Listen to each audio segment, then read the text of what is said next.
with Caucus Vice Chair Ted Lieu. Both of us look forward to hosting these moving forward. We had a productive caucus meeting today in a new room, but the same energy and excitement amongst our colleagues welcoming the new members, of course, to Congress. Democrats are unified. House Democrats are unified. You saw that yesterday. We're unified behind lowering costs, creating good-paying jobs, and building safer communities. The contrast between House Democrats on the chaos and confusion taking place on the other side of the aisle could not be more clear. For the first time in 100 years, there was not an agreement for Speaker of the House on the first ballot. Multiple ballots, and almost 24 hours later, there's still no clear sign of a speaker. Let's hope that this isn't a rerun of 1855 and 56 when it took 133 ballots. What we saw was the true character of the modern-day Republican Party, obsessed with power and their own personal advancement at the expense of working families and the needs of everyday Americans. That makes it harder for us to find common ground, but that's what we seek to accomplish. We want to work with reasonable Republicans and continue our record of bipartisan legislative achievements in this Congress. But we need willing partners in order to do that work. And right now, those willing partners are in short supply.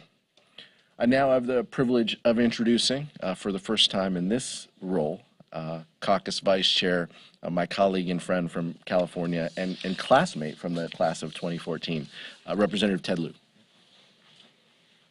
Thank you, Chairman Aguilar. And I first want to say that the chairman gave a terrific nominating speech for Hakeem Jeffries for Speaker.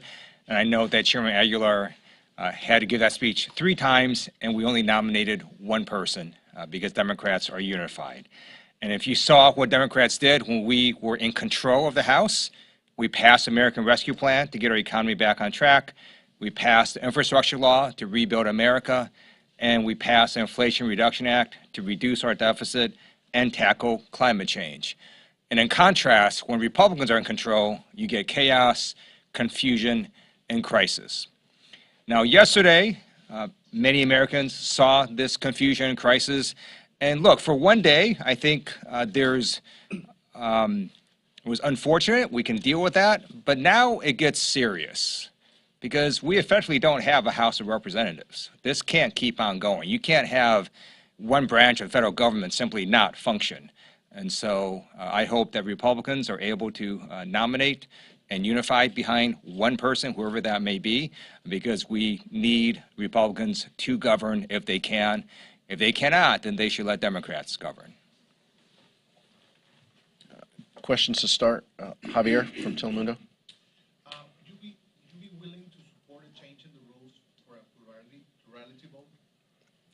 Look, these are all, hypotheticals. Something like that has been done, historically in the past. We're not going to, entertain that from this podium. Right now, our caucus is prepared to advance the name of Hakeem Jeffries, the lead vote getter for the first 3 ballots. That's what we plan to do right now. But look, we understand the options, in front of us. But we're not going to engage in any, hypotheticals, at this point. Go. For a House that is not making agreements in the basics, what does that tell to the American people about the new Congress? I think it's unfortunate. As the Vice Chair said, this is who they are. Crisis, confusion, disarray. It's unfortunate that's what the modern day, House Republican Conference looks like. But we knew that. We knew that going in to this, and they've delivered exactly who we thought they were in that respect. It's unfortunate, and as the Vice Chair mentioned, this is going to start to impact, operations, of the House moving forward. We want to find that common ground. We hope that there are Republicans that we can work with in the future, but this is the key organizing principle of Congress, which is the first item of business before our members can take their oaths, and it's unfortunate. I feel bad for the relatives, the spouses, partners, and family members who came to town. For new members, some of them might have to depart town. We remember being new members and what that was like to take a picture, even with the speaker of the opposing party. Like, a lot of people spent so much time and energy to win these offices on both sides of the aisle. And I feel for those family members who now have to navigate those travel plans. Max? Have you heard reports from any of your members being approached by moderate Republicans about potentially backing a unity candidate for Speaker?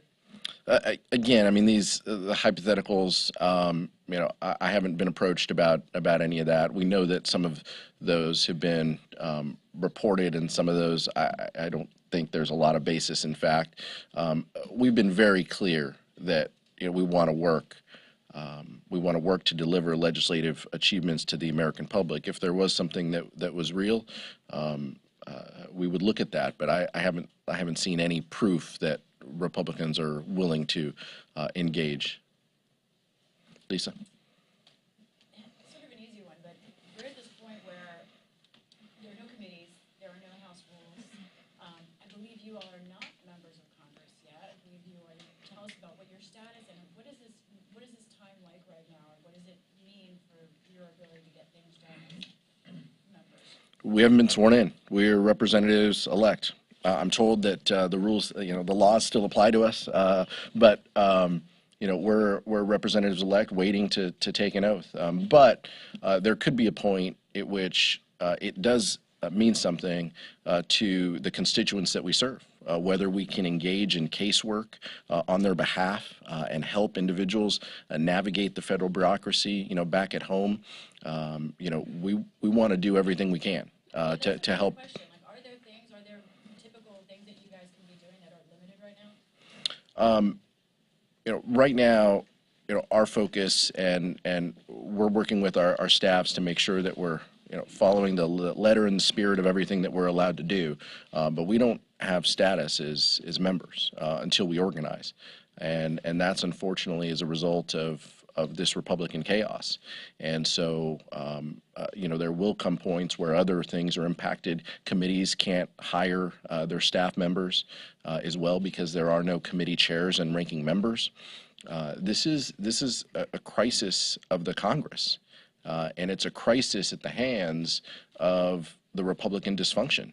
And so that's where we are until we have the main organizing principle, which is electing someone to lead this Congress and taking our oaths, which is so important.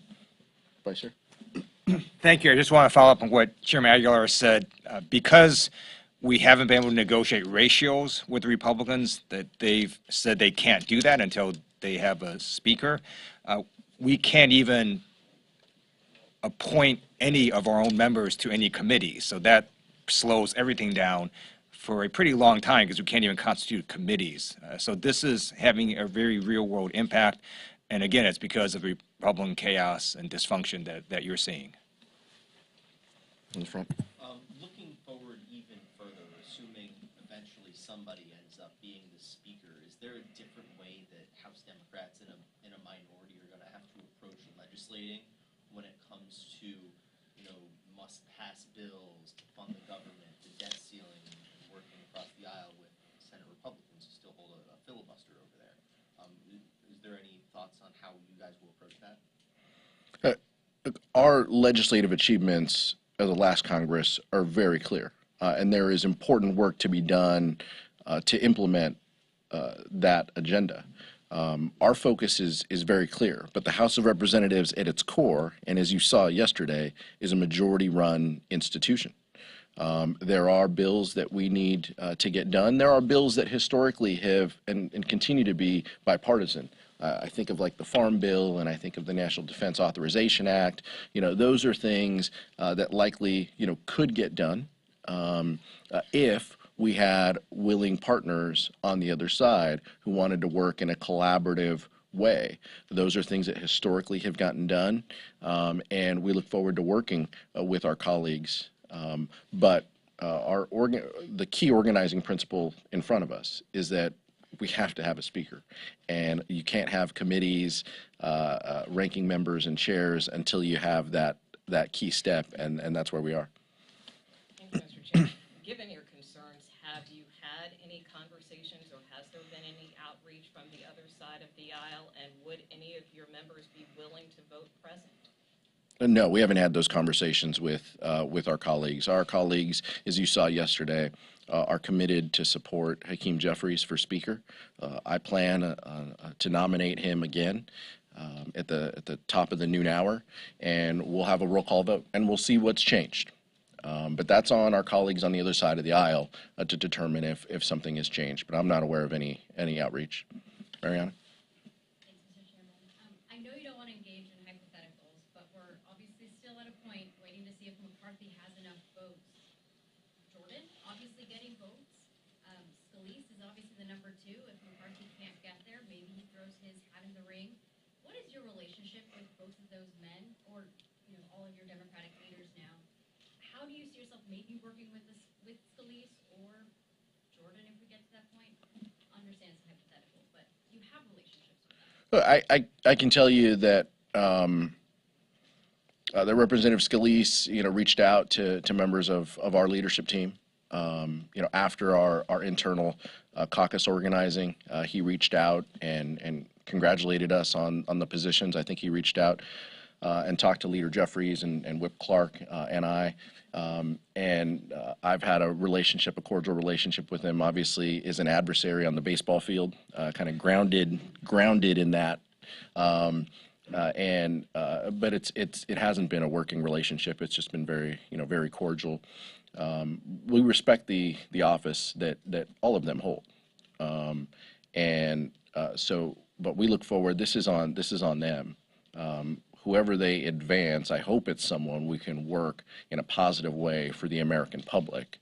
But I don't know if that's going to be Kevin McCarthy, Steve Scalise, Jim Jordan. Chaos and confusion is the rule of the day over there, and so we just don't know what that will lead to. And many of us individually have come from delegations, worked with members on the other side of the aisle in committees, sometimes on social things like the baseball stuff, obviously. And so some of us have these, relationships where we can disagree. I know the vice chair as well, has relationships where we are going to disagree with our colleagues on the other side of the aisle, but we can still be, cordial about it. I look forward to more of that in the future. But the key organizing principle in front of us is we've got to elect a speaker and take an oath. I was in the California State Legislature with Kevin McCarthy at the same time. I've known him for many years. Whether or not he's Speaker, it's very clear that that position has already been significantly weakened because of what happened yesterday and what happened before. Essentially, Kevin McCarthy has agreed that if he were to be Speaker, he could be fired at any time if 5 members basically said they wanted to have a motion to vacate. So that puts a significant leverage opportunity for the caucus and the Republicans to do whatever they want to fire their own speaker. So I don't know what's going to happen, but I know they've already weakened that position just by having that agreement. Amen. Mr. Chairman, given all the uncertainty going on right now, January 6th, the 2-year anniversary is coming up on Friday. I wanted to know if you had any thoughts, given your role on the committee and with everything going on right now with the speaker's race, there is that cloud of January 6th, the 2-year anniversary on Friday. So I want to know if you had any thoughts on Friday. Yeah, it's not lost on me the week that we obviously have this in front of us, and the organizing that this Congress has to do, but it's not lost on anyone on our side of the aisle the importance and significance of January 6th this Friday. I look forward to participating in events or in any opportunity that allows me to reflect on that day. All of us in the chamber have our experiences personally from that day, but what that means to the officers who protected this chamber and held that last line on our behalf, and the threat that democracy faced that day. But for me personally, the wind down of the January 6th committee the respect and reverence that I hold for Benny Thompson and Liz Cheney and the other members of the committee for the work that they did in advancing that final report. It's something that I still, probably haven't taken in as much, given the aggressive schedule that we've had and the importance of the work that is in front of us. But my belief is that, Leader Jeffries will in some way demonstrate that House Democrats are committed to remembering that day and the sacrifices of those who protected this place, this chamber, and this democracy. Scott. Scott. I know the committee itself has disbanded now in the new Congress, but do any of the committee members have any plans to promote the report itself, the findings of the report in any sort of public fashion, speeches, or any public appearances? The vice chair's been keeping me busy doing this job, so that's my focus. The caucus work and the caucus role that I occupy is the primary focus of me and my office. We spent so much time, and some of you I've said this to privately, and I probably shouldn't say this publicly, but it kind of feels like camp. The 9 of us spent so much time together. I also feel like maybe we needed a little bit of time apart this holiday season. We just spent so much time reading documents, sitting in depositions, trading texts and emails. We still have a group text thread. We still communicate happy holidays. We're very mindful that a couple members have moved on. Very thankful for their service and wish them all the best in their future endeavors. And I look forward to staying in contact with those members, the retiring members specifically, Liz and Elaine, Stephanie and Adam. The time and space we occupied, 18 months doing that work, just personally means so much to me as a legislator. But at the appropriate time, look, if there's invitations, if there's things, if those members want to get together, whether it's in a social occasion or whether it's in something more formal to talk about the work that we did, I'd welcome that opportunity. But right now in front of us, this is the job I have. This is a job the vice chair and I asked for, and the thing that I want to do, and I want to do it well. Thank you, guys. Yeah. On January 6th. First, I just want to say Chairman Aguilar did an amazing job on the January 6th committee, as well as the entire committee. And the significance of January 6th wasn't just the attack on our Capitol. It was why it was that day. It's because it was a certification of the Electoral College results. Imagine if we had to do that right now. We couldn't, because we don't even have a House of Representatives that's been sworn in. So I asked American people, 2 years from now, would they want a Republican majority in the House who couldn't even get together and swear in members? I don't think American people are going to want that. I hope they consider that 2 years from now. Thank you.